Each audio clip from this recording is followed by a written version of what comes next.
Hello, welcome back. Mike from Canavan Wealth. This is the first video of a series I'm calling Ask Mike. I'm going to do it once a month. I will get the questions either from viewers like you. You can submit them to Mike at canavanwealth.com or directly through a form on the website at canavanwealth.com. I'll put that in the description. I also get the questions from clients during appointments if I think it's a question that is worth answering publicly.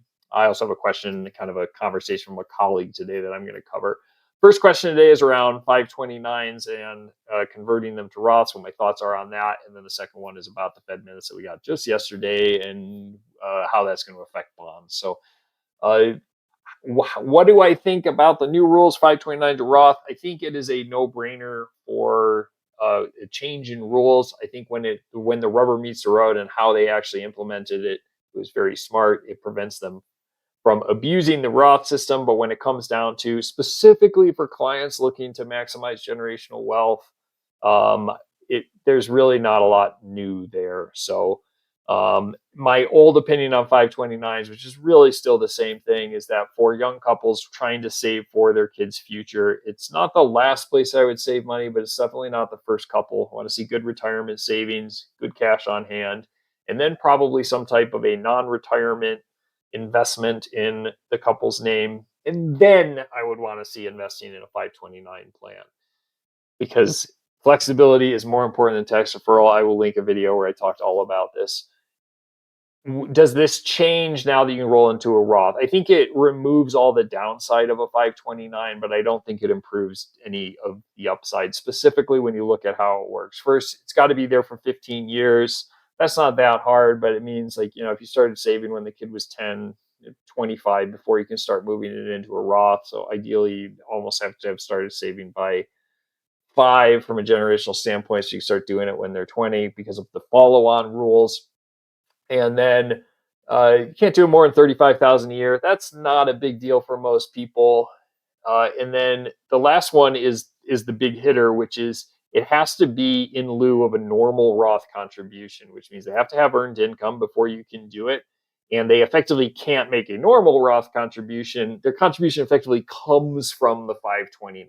So if you had 30,000 in a 529 that wasn't going to be used, and you wanted to convert that into a Roth, it would take 5 years at $6,000 a year in order to get that into the Roth, and you would not be able to make the contributions to the Roth. When it comes to generational wealth planning, I talk to so many clients that if you really want to have a high impact, the easiest thing you can do is gift money to young, low income earners who can contribute to a Roth still, and make sure that they use that money for something smart in the future. Ideally, retirement, or possibly that's going to be the money that they're going to be leaving down to their kids. Or, there's all sorts of things you can use Roth for, the non-retirement, like down payments on homes and things like that. So you can't do both of those things too. So I think if you're specifically saving into a 529 plan with the intention of rolling it over to Roth, it really doesn't matter.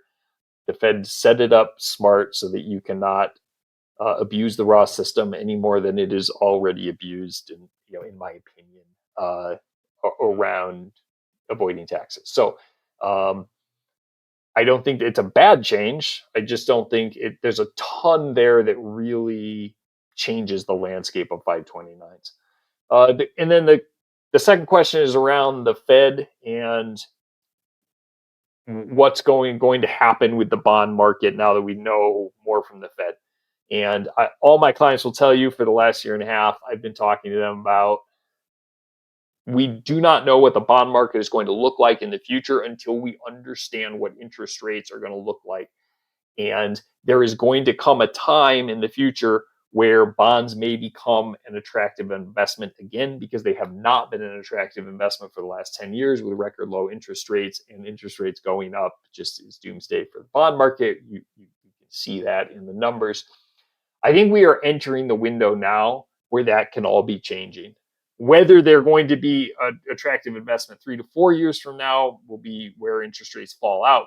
But for the next 6 to 18 months, I think we know enough out of the Fed at this point to know that we are entering the window of when bonds may kind of return to being an attractive investment. It doesn't mean I'm giving you advice to go out and buy a bunch of bonds, but I think this is the earliest point where we're starting to look at that, and kind of all my colleagues around the office, we were all kind of saying the same thing. Yeah, uh, we're looking at rebalances, changes to portfolio, and stuff like that, kind of starting nowish.